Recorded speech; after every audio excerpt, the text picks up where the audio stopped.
Jaya Radha Madhava Punya Bihari.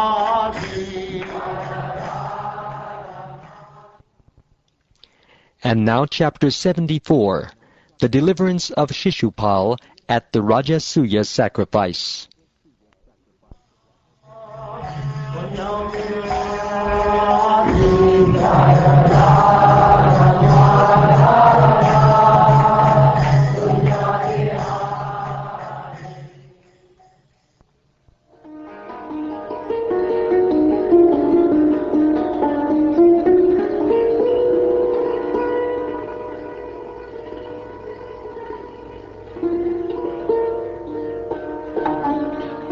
Shukdev Goswami said, having thus heard of the killing of Jarasandha, and also of Almighty Krishna's wonderful power, King Yudhishthir addressed the Lord as follows with great pleasure.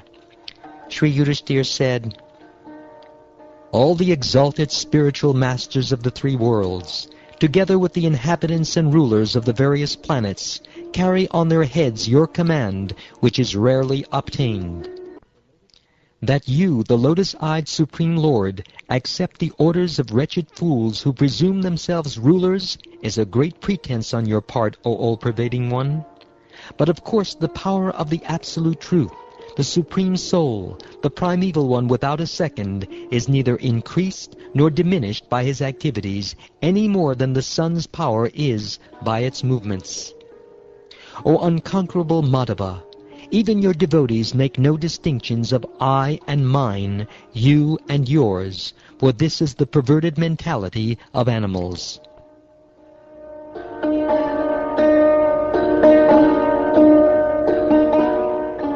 Having said this, King Yudhishthira waited until the proper time for the sacrifice was at hand.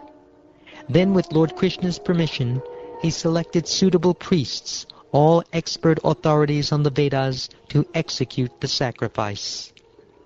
He selected Krishna Dvaipayana, Bharadvaj, Sumantu, Gotama, and Asita, along with Vasishta, Chiyavana, Kanva, Maitreya, Kabasha, and Trita.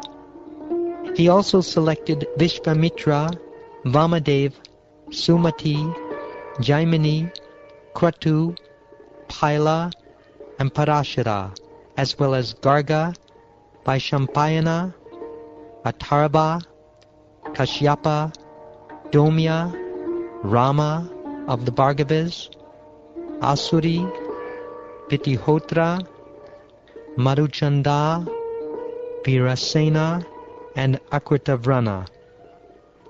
O king, others who were invited included Drona, Bhishma, Kripa, Dhritarashtra with his sons, the wise Vidura, and many other Brahmins, Kshatriyas, Vaishyas, and Shudras, all eager to witness the sacrifice.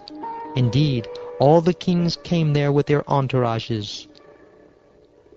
The Brahmin priests then plowed the sacrificial ground with golden plowshares, and initiated King Yudhishthira for the sacrifice in accordance with the traditions set down by standard authorities. The utensils used in the sacrifice were made of gold, just as in the ancient Rajasuya performed by Lord Varuna.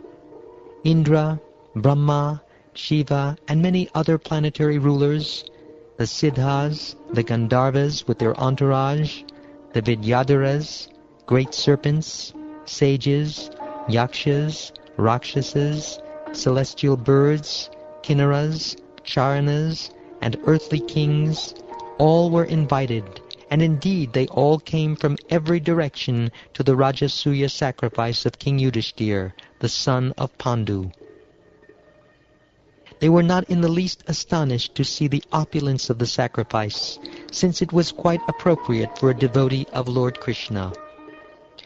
The priests, as powerful as gods, performed the Rajasuya sacrifice for King Yudhishthira in accordance with the Vedic injunctions, just as the demigods had previously performed it for Varuna.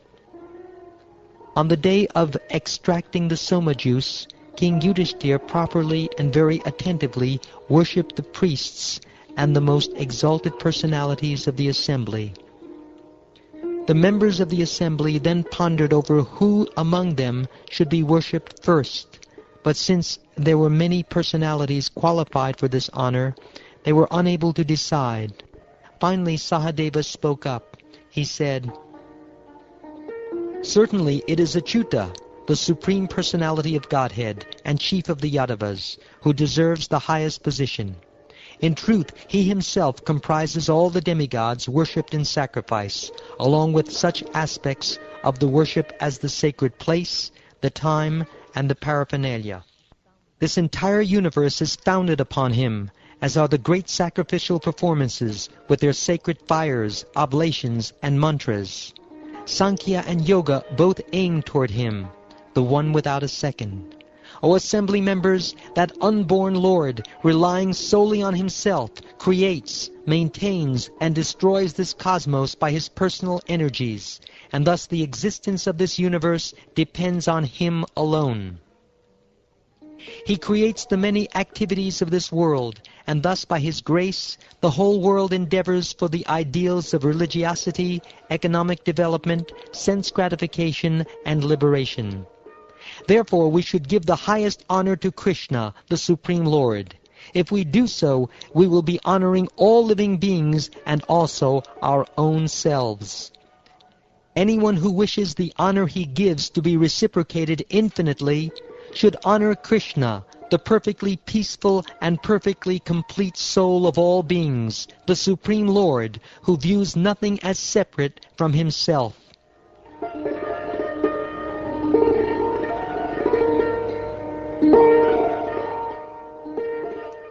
Having said this, Sahadeva, who understood Lord Krishna's powers, fell silent. And having heard his words, all the saintly persons present congratulated him, exclaiming, "Excellent, excellent!" The king was delighted to hear this pronouncement of the Brahmins, from which he understood the mood of the entire assembly. Overwhelmed with love, he fully worshipped Lord Krishna, the master of the senses. After bathing Lord Krishna's feet, Maharaj Yudhishthir joyfully sprinkled the water upon his own head, and then upon the heads of his wife, brothers, other family members, and ministers. That water purifies the whole world.